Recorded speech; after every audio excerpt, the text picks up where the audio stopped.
Selamat datang di podcast kita hari ini. Saya Retno, dan di episode kali ini kita akan membahas topik yang sangat menarik, yaitu revitalisasi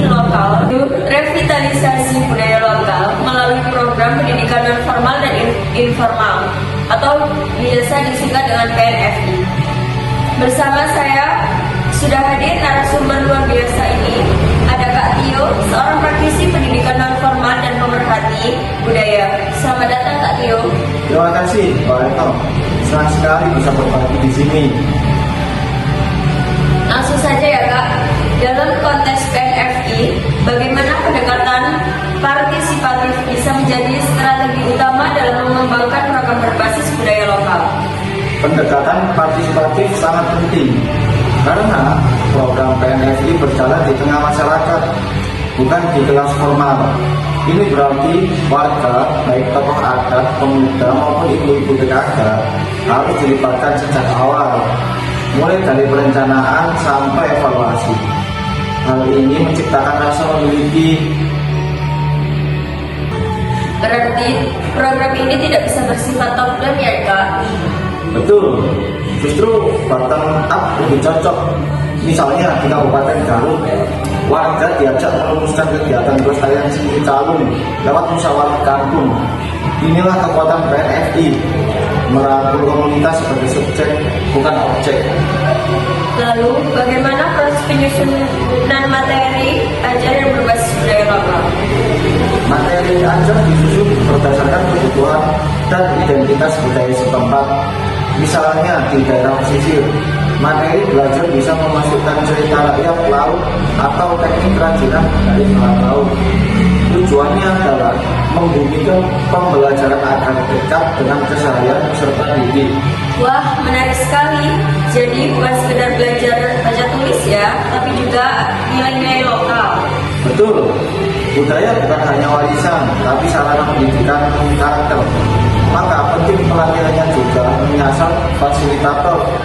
Nah, bicara fasilitator, bagaimana pelatihan mereka agar punya wawasan budaya?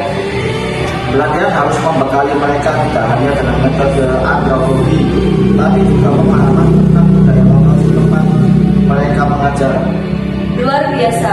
Terakhir di sesi ini ada juga inovasi media pembelajaran etnopedagogi. Bisa dijelaskan? Bisa. Etnopedagogi menggabungkan teknologi atau media dengan nilai lokal. Contoh, menggunakan lagu tradisional sebagai media belajar membaca. Bahkan boneka wayang juga bisa menjadi alat bantu.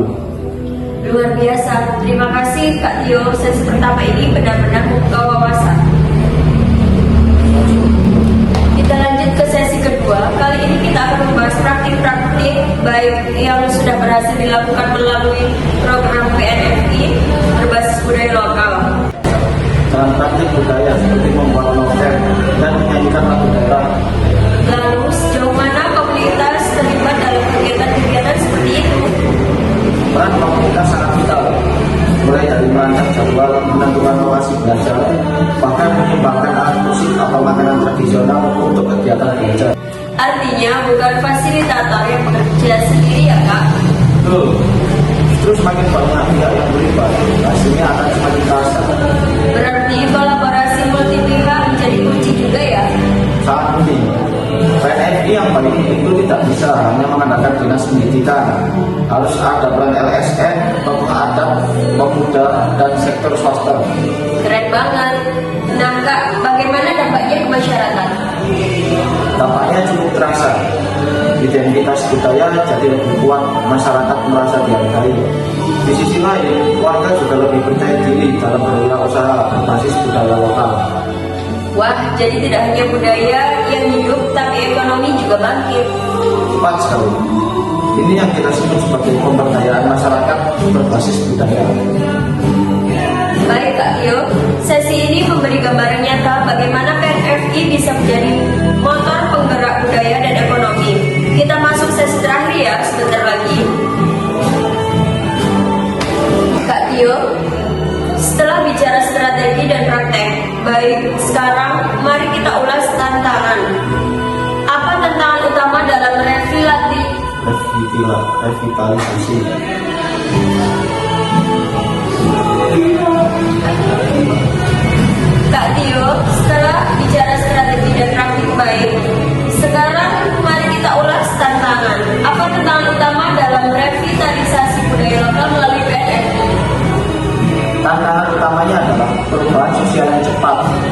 generasi muda lebih tertarik pada budaya global.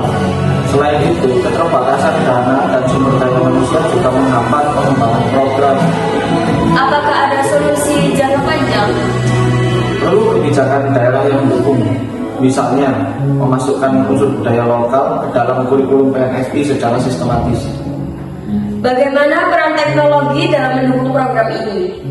Teknologi bisa menjadi jembatan, misalnya membuat kanal YouTube untuk dokumentasi budaya lokal yang bisa dijadikan bahan ajar. Lalu, bagaimana kita bisa mendorong keberlanjutan program PNFI ini? Libatkan generasi muda sebagai pelaku, misalnya menjadikan mereka fasilitator budaya muda, beri mereka pelatihan dan ruang untuk berkarya. Terakhir ya Kak, harapan Kakak terhadap masa depan program ini apa kalau boleh tahu? Saya berharap PNFI berbasis budaya lokal tidak hanya menjadi pelestari budaya, tapi juga menjadi jalan pemberdayaan yang bermartabat. Amin. Terima kasih banyak Kak Tio atas insight yang luar biasa hari ini. Terima kasih kembali Pak Retno, senang bisa berbagi. Sahabat pendengar, itulah pembahasan kita tentang revitalisasi budaya lokal melalui